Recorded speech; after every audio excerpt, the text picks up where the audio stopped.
Shepard follows Mr. Black, a widower who, seeking isolation, takes a job as a shepherd on an isolated island for several days. But as the time moves on and the grief sets in, more and more weird things begin to happen on this island. Hello, everybody. My name is Josh, the Movie Apprentice, and today I'm looking at Shepherd, a horror movie that I saw at the London Film Festival last month. And this film is definitely an interesting one.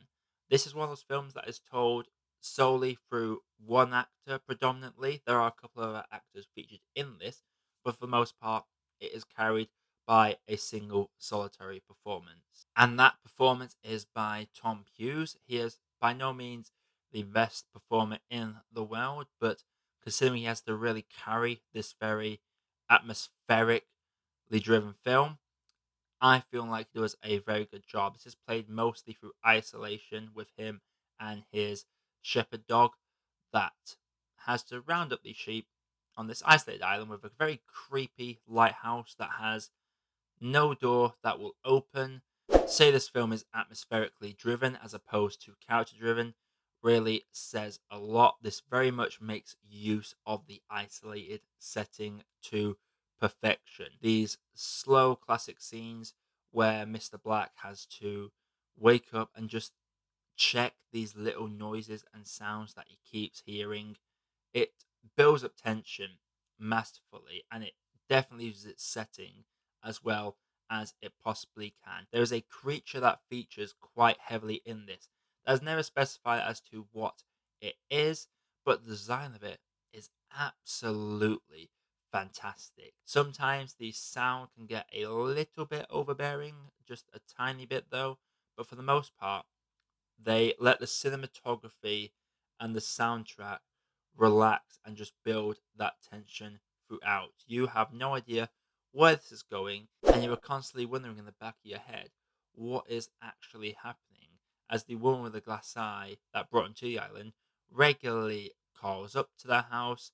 She'll sometimes be seen going into this lighthouse.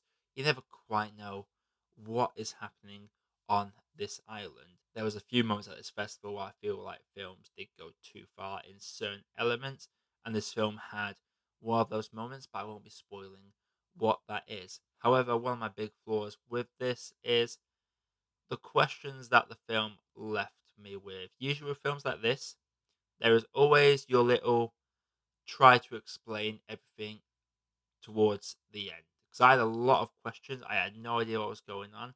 So I was hoping that a little bit of light showing what was really going on could have bumped up this grade for me a little bit. But the actual answer period left me with more questions. It answered nothing that I had and just gave me 10 more questions. I don't know if it was trying to be clever or unique or ambiguous, but it didn't quite work. And usually, when a horror film fails in the last 15 minutes, that knocks the grade straight down for me. Luckily for Shepard, this film does a great job at dealing with themes of grief and denial as this widower is trying to come to terms with the death of his wife. It is very nicely paced, and you are never bored with this movie. There are a couple of moments where the effects are quite apparent, but if you're not someone that's ever looked into effects, you probably won't notice them as much. Me, unfortunately, I did notice, and it did take me out of it a little bit. Some of the payoffs aren't the strongest, and there are some bits that are just kind of weird for weird sake. It felt like there was certain moments where I just had the question why. There is literally a moment where a boat appears for some reason, for no other reason than it seems to give us a nice visually aesthetic set piece. Which again, I love the costume design of the creature. I love the set design. I love the way it uses the space. But it felt like the film was trying to think of other ways to keep this island creepy and interesting. So decided, let's just stick a boat on this island because why the hell not? Again, this film left me with a lot of questions that are never answered, and that does considerably knock the grade down. The final 15 minutes are a big letdown, though everything leading up to that was a nice atmospherically driven piece of cinema that will definitely leave you tense throughout even if you're not 100% satisfied with the ending. Before I get into my grade, if you like what I do on the channel, consider clicking the like button, subscribe for more video content like this coming all the time. And without further ado, let's grade this. So Shepherd, for me, it's a nice little independent horror movie that is built on tension and atmosphere. The set designs are used beautifully. It uses the space fantastically, and the series had to be carried by a single performance for most of the movie. I feel like our lead actor did a very good job indeed.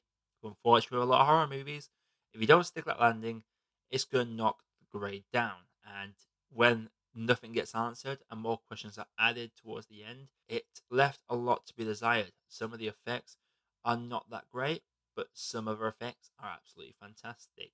So it's a very middle of the road film for me. And from the feedback I've seen from the festival, a lot of people like it. A lot of people really don't like it. I feel like I'm very much towards liking it, but there's still more that could have been. So I think you know where this is going. I'm gonna have to say that Shepherd needs a bit more sugar. So Shepherd, have you seen it? If you have, let me know what you thought down in the comments below. Again, like we see on the channel, like, subscribe, notification bell, all that good stuff. And until next time, everybody, my name is Josh. I have been your movie apprentice, and I'll see you in the next one.